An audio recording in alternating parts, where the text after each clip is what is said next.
ಕಾಮಗಾರಿ ನೆಪದಲ್ಲಿ ಗೋಕರ್ಲ್ ಗ್ರಾಮ ಪಂಚಾಯಿತಿಯಲ್ಲಿ ಹಣ ಲೂಟಿ. ಸರ್ಕಾರದ ಹಣ ಯಾವ ರೀತಿ ಲೂಟಿ ಮಾಡಬೇಕು ಎಂದು ಮಾನ್ವಿ ತಾಲೂಕಿಗೆ ಗೋಕರ್ಲ್ ಗ್ರಾಮ ಪಂಚಾಯಿತಿಯಲ್ಲಿ ಕಾಮಗಾರಿ ಮಾಡದೆ ಹಣ ಲೂಟಿ ಮಾಡಿರುವುದು ಬೆಳಕಿಗೆ ಬಂದಿದ್ದು, ಪಿಡಿಒ ಅಖ್ತರ್ ಪಾಷಾಗೆ ಹಾಗೂ ತಾಲೂಕು ಪಂಚಾಯಿತಿ ಇಒ ಖಾಲಿದ್ ಅಹಮದ್ ಸಾಹೇಬ್ರಿಗೆ ಸಾರ್ವಜನಿಕರು ಹಿಡಿಶಾಪ ಹಾಕುತ್ತಿದ್ದಾರೆ. ರಾಯಚೂರು ಜಿಲ್ಲೆಯ ಮಾನ್ವಿ ತಾಲೂಕಿನ ಗೋಕರ್ಲ್ ಗ್ರಾಮ ಪಂಚಾಯಿತಿಯ ಜನರು ಸೌಲಭ್ಯಗಳಿಲ್ಲದೆ ನರಳಾಡುತ್ತಿದ್ದು, ವೆಂಕೋಬಾನ ಮನೆಯಿಂದ ಕುರಿ ಹನುಮಂತನ ಮನೆಯವರೆಗೂ ಚರಂಡಿ ಹಾಗೂ ಸ್ಲ್ಯಾಬ್ ಹಾಕುತ್ತೇವೆ ಎಂದು ಲಕ್ಷಾಂತರ ರೂಪಾಯಿ ಹಣ ಕಾಮಗಾರಿ ಮಾಡದೆ ಲೂಟಿ ಮಾಡಲಾಗಿದ್ದು, ಸಾರ್ವಜನಿಕರಂತೂ ಸರ್ಕಾರಕ್ಕೆ ಹಿಡಿಶಾಪ ಹಾಕುತ್ತಿದ್ದಾರೆ. ಪಿಡಿಒ ಅಖ್ತರ್ ಪಾಷಾ ಅವರ ದೂರಾಡಳಿತ ಹಾಗೂ ಮಾನ್ವಿ ತಾಲೂಕು ಪಂಚಾಯಿತಿ ಇಒ ಖಾಲಿದ್ ಅಹಮದ್ ಅವರ ದೂರಾಡಳಿತದಿಂದಾಗಿ ಮಾನ್ವಿ ತಾಲೂಕಿನ ಗೋಕರ್ಲ್ ಗ್ರಾಮ ಪಂಚಾಯಿತಿ ವ್ಯಾಪ್ತಿಯ ಗ್ರಾಮಗಳು ಅಭಿವೃದ್ಧಿಯಾಗದೆ ಜನರಂತೂ ಸೌಲಭ್ಯಗಳಿಂದ ವಂಚಿತರಾಗಿ ಜೀವನ ಕಳೆಯುತ್ತಿದ್ದಾರೆ. ಭಾಗದ ಶಾಸಕರವರು ಅವ್ರು ಬಂದು ಇದನ್ನು ಪರಿಶೀಲನೆ ಮಾಡ್ಬೇಕು. ಅವರು ಯಾಕಂತಂದ್ರೆ ಈ ಸಮಸ್ಯೆ ಗೋಕರ್ಣ ಸಮಸ್ಯೆ ಸಾಕಾದಷ್ಟಿದೆ. ಗೆದ್ದ ಈ ಥರ ಮಾಡಿದ್ರೆ ಚೆನ್ನಾಗಿ ಕಾಣ್ತದೆ. ಅವರಿಗೆ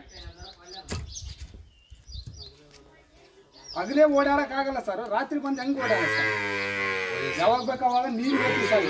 ಮುದೇರ್ ಆದ್ರೆ ಹೆಂಗ ಸರ್? ಈಗ ಹಂಗಂದವ್ರು ನಾವು ಓದ್ತೀವಿ, ಮುದೇವ್ರು ಬಂದು ಬಿದ್ದರೆ ಯಾರು ತೋರಿಸ್ತಾರೆ? ಕೆಲವು ಮನೆಗೆ ಮುದೇವರಿಗೆ ಯಾರು ತೋರ್ಸಾರಿಲ್ಲ, ನೋಡೋರು ಇಲ್ಲ. ಆ ಮುದೇತಿಗೆ ಅಣ್ಣರಿಲ್ಲ, ಮಕ್ಕಳಿಲ್ಲ, ಮೊಮ್ಮಕ್ಕಳು ಯಾರು ಇಲ್ಲ ಅಂತ ಬಂದು ಬಿದ್ದರೆ ಯಾರು ತೋರಿಸ್ತಾರೆ? ಹಿಂಗೆಲ್ಲ ಆಗ್ಯದ. ಅವ್ರ ನೀರು ಹೆಂಗ, ಅವ್ರ ಮಾತು ಹೆಂಗ, ಕೇಳೋರಿಲ್ಲ ಹೇಳೋರಿಲ್ಲ. ಪಿಡಿಒಗೆ ಒಂದು 20 ಸಲ ಹೇಳಿದ್ರು ಬಂದು ನೋಡ್ಕೊಂಡು ಹೋಗಿ ಕೆಲಸ ಸಾಲ್ವ್ ಮಾಡ್ರಿ.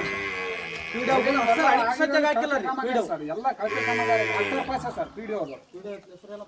ಅಖ್ತರ್ ಪಾಷಾ, ಅಖ್ತರ್ ಪಾಷಾ ಏನ ಬರೀ ಬಂದಂಗಲ್ಲ ನಂಬರ್ ಹೇಳಿನಿ, ಗೀಗಪ್ಪಗೆ ಹೇಳಿನಿ, ನರ್ಸಪ್ಪಗೆ ಹೇಳಿನಿ ಅಂತಾರೆ. ಗೀಗಪ್ಪ ಬರೋಲ್ಲ, ನರ್ಸಪ್ಪಗೂ ಬರೋಲ್ಲ. ನರ್ಸಪ್ಪ ಬಂದ್ರೆ ಕಿವಾಗ ಹಾಕ್ಯಲಾರ್ದಂಗೆ ಗೊತ್ತಾನ್ರಿ. ಗೀಗಪ್ಪಗೆ ಹೇಳಿದ್ರೆ ಗೀಗಪ್ಪ ಮಾಡಿಸ್ನಳಪ್ಪ ಅಂತಾನ. ಬರೀ ಮಾಡಿಸ್ನಂತ ಹೇಳೋರಿ ಜಗ್ಗಿ ಮಂದಿ ಅವ್ರಿ, ಮಾಡೋನು ಒಬ್ಬನಿಲ್ಲ.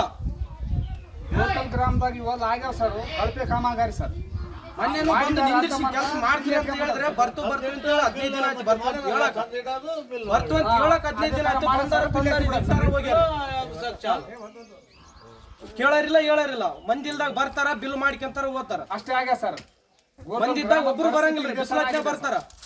ಯಾರು ಹೇಳೋರಿಲ್ಲ ಕೇಳೋರಿಲ್ಲ ಅವ್ರಿಗೆ. ಹಿಂಗಾದ್ರೆ ರೈತರು ಹೆಂಗಾರೆ? ಜನಪ್ರತಿನಿಧಿಗಳು ಬದುಕ್ಬೇಕು ಹೆಂಗ ಸರ್? ಬಂದಂಗೆಲ್ಲ ಇದೇ ತರ ಇವರು ಸದಸ್ಯರು ಮಾಡ್ಕೊಂತ ಹೋದ್ರೆ ಹೆಂಗ ಸರ್?